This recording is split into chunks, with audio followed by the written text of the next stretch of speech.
नमस्कार, स्वागत है आप सबका राजनीति के इस अखाड़े में। मेरा नाम है अजय सेतिया। मित्रों, मैं यह नहीं कहता कि जगदीप धनखड़ निष्पक्ष हैं। उनसे ज्यादा निष्पक्ष तो वेंकैया नायडू थे, जो जन्मजात भाजपाई थे, आरएसएस से ताल्लुक रखते थे। जगदीप धनखड़ तो घाट घाट का पानी पीकर आए हैं। वह तो कांग्रेसी भी रहे हैं। उनका कोई दीन ईमान नहीं है, लेकिन उन्हें उपराष्ट्रपति पद तक मोदी ने पहुंचाया है, तो वह मोदी की बीन बजा रहे हैं। हामिद अंसारी को सोनिया गांधी ने बनाया था, तो वह मोदी सरकार के मंत्रियों की नाक में दम किए रहते थे, और इस बात को एक बार नरेंद्र मोदी ने कहा भी। सभापति थोड़ा बहुत तो सरकार का बचाव करेगा ही। विपक्ष को इतना तो सहना ही पड़ता है। लेकिन हरियाणा महाराष्ट्र में हार के बाद कांग्रेस इतनी फ्रस्ट्रेशन में आ गई है कि उसे विपक्ष की भूमिका बर्दाश्त नहीं हो रही। मल्लिकार्जुन खड़गे बार बार अपने 54 साल के अनुभव का बखान जरूर करते हैं, लेकिन उस अनुभव का फायदा नहीं उठाते। वरना पप्पू को समझाते कि जो मिला है उस पर सब्र करो। तुमने तो कांग्रेस को विपक्ष का नेता बनाने लायक नहीं छोड़ा था। मल्लिकार्जुन खड़गे भुक्तभोगी हैं।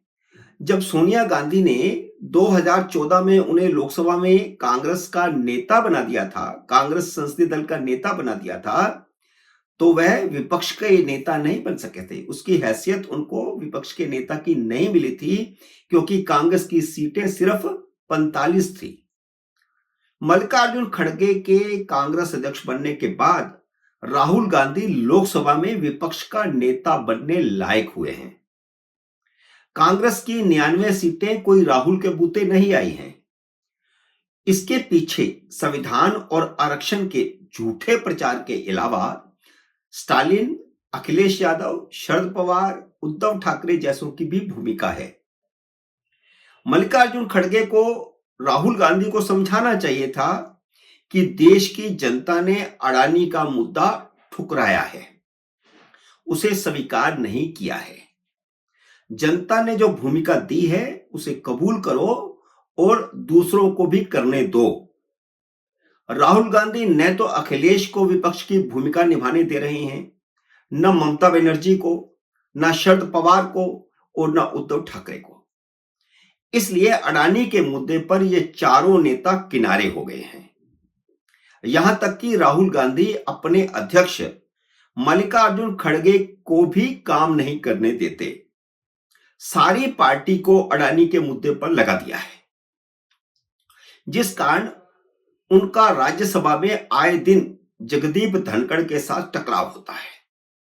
खड़गे अपने अनुभव के आधार पर धनखड़ के साथ काम चलाऊ संबंध बना सकते थे। पहले भी विपक्ष के नेता, चाहे सरकार किसी की भी हो, काम चलाऊ संबंध बना लिया करते थे। लेकिन राहुल गांधी ने उनका बुढ़ापा खराब कर दिया। आए दिन उनकी धनखड़ से चकचक होती है। पिछली लोकसभा में राहुल गांधी ने स्पीकर के साथ भयंकर टकराव किया।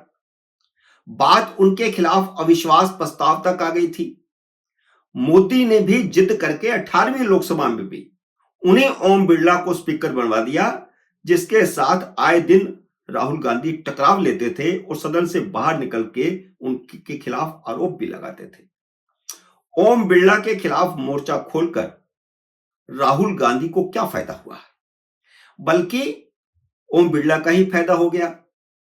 अब आप जगदीप धनखड़ के खिलाफ अविश्वास प्रस्ताव लाकर उनका भी फायदा कर रहे हैं। उनको उपराष्ट्रपति की दूसरी टर्म मिल जाएगी।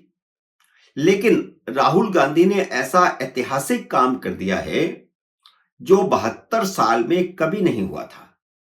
लोकसभा की तरह राज्यसभा का सभापति राज्यसभा खुद नहीं चुनती, वह उपराष्ट्रपति के नाते सभापति होते हैं। यह संवैधानिक व्यवस्था है। आप संविधान के खिलाफ जा रहे हैं। राज्यसभा प्रस्ताव पास करके भी उन्हें हटा नहीं सकती। उपराष्ट्रपति को दोनों सदनों के सदस्य मिलकर के चुनते हैं। फिर भी आपने मल्लिकार्जुन खड़गे से सभापति के खिलाफ अविश्वास प्रस्ताव पेश करवा दिया। बाकी दलों ने भेड़ चाल करके अविश्वास प्रस्ताव पर दस्तखत कर दिए, 71 लोगों ने दस्तखत कर दिए।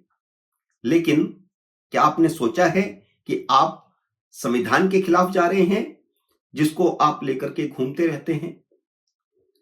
आपका तो राज्यसभा में भी बहुमत नहीं है, लोकसभा तो दूर की बात। अगर प्रस्ताव राज्यसभा से पास करवा लेते हैं, जबकि कोई संभावना दूर दूर तक नहीं है, तो आपको लोकसभा में भी करवाना पड़ेगा। 18वीं लोकसभा की शुरुआत में ही जिस तरह राहुल गांधी ने टकराव का रास्ता अख्तियार किया है, उससे न इंडिया अलायंस का कोई नेता खुश है, न सभी दलों के नए सांसद खुश हैं। सभी दलों के, मैं सभी दलों की बात कर रहा हूं, सभी दलों के सांसद इस टकराव से कतई खुश नहीं हैं, क्योंकि वो नए आए हैं और नया अनुभव लेना चाहते हैं, अपने इलाकों की बात वहां पर रखना चाहते हैं, अपने इलाके की समस्याओं को मंत्रियों के सामने रखना चाहते हैं, उनके जवाब लेना चाहते हैं, उनका काम करवाना चाहते हैं। इसलिए इंडिया अलायंस में ही राहुल गांधी का विरोध शुरू हो चुका है। राहुल गांधी के नेतृत्व का विरोध करने वालों में अब लालू यादव भी जुड़ गए हैं। सब चाहते हैं कि ममता बनर्जी को अलायंस का नेता बनाकर राहुल गांधी से कमान छीनी जाए।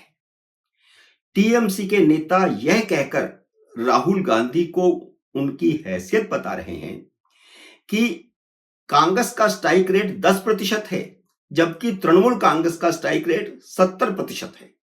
हालांकि यह बात सिर्फ बंगाल की कर रहे हैं, लेकिन अगर अलायंस के नेताओं में सहमति बन गई, जैसा कि दिख रहा है, और ममता बनर्जी नेता बन गई, तो राहुल गांधी संसद को इस तरह हाईजैक नहीं कर सकेंगे, जिस तरह अब अपने व्यक्तिगत एजेंडे पर संसद को हाईजैक कर रहे हैं।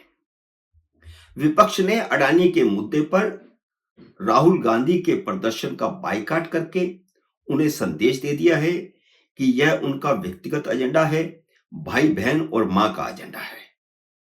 राहुल गांधी की समस्या यह है कि वह कांग्रेस की मध्य मार्ग की विचारधारा छोड़ चुके हैं।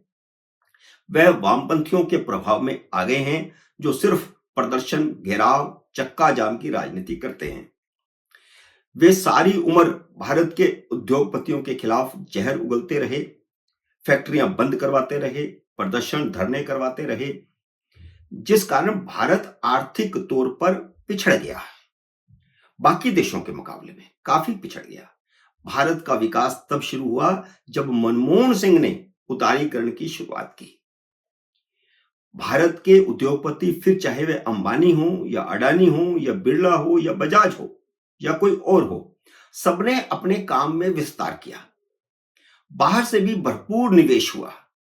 मोदी राज में उसे और गति मिली, लेकिन राहुल गांधी भारत के उद्योगपति पर निशाना साधकर पटरी पर आई गाड़ी को रिवर्स गियर में चलाना चाहते हैं। ममता बनर्जी टाटा नैनो का कारखाना उठवाकर नतीजा भुगत चुकी है। बंगाल की आर्थिक स्थिति काफी खराब है।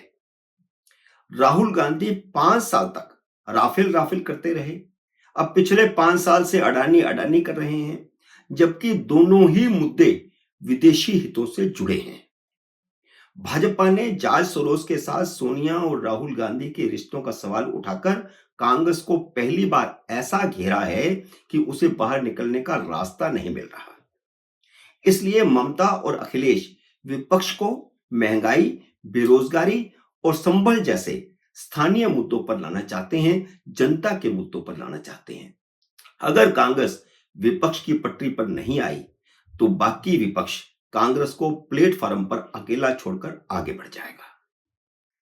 मित्रों, उम्मीद है मेरा यह वीडियो आपको पसंद आया होगा। इसे लाइक और शेयर कीजिए। अगर आपने मेरे YouTube चैनल को अब तक सब्सक्राइब नहीं किया, तो कृपया सब्सक्राइब करके अपना आशीर्वाद दीजिए। जल्दी मिलते हैं अगले वीडियो में किसी अन्य विषय के साथ। तब तक नमस्कार।